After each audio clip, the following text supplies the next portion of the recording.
Google મેપે car ચાલકને ગોથે ચડાવ્યો। સુરત જિલ્લાના માંગરોળ તાલુકાના સિયાલજ નજીક દિલ્હી મુંબઈ એક્સપ્રેસ હાઈવેના અધૂરા ભાગ પર મોડી રાત્રે એક ઇકો કાર પલટી મારી ગઈ હતી।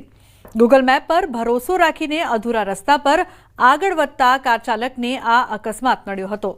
સદનસીબે કારમાં સવાર કોઈપણ વ્યક્તિને ગંભીર ઈજા પહોંચી ન હતી।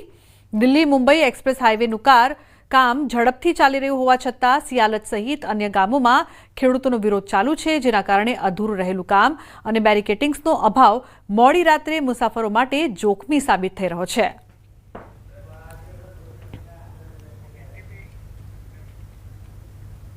બીજી તરફ બનાસકાંઠાના ઓગળ તાલુકાના થરામાં વધુ એક છકડો પલટ્યો છે। થરા સર્વિસ રોડ પર પડેલા ખાડામાં વધુ એક વખત છકડો રિક્ષા પલટી ગઈ। નેશનલ હાઈવે ઓથોરિટીની ઘોર બેદરકારીના કારણે વધુ અકસ્માત। સદનસીબે મોટી જાનહાનિ ટળી છે।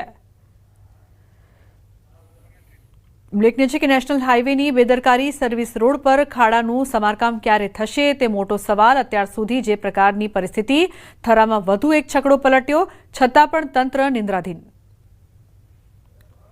તો નેશનલ હાઈવે પર આટલી મોટી બેદરકારી।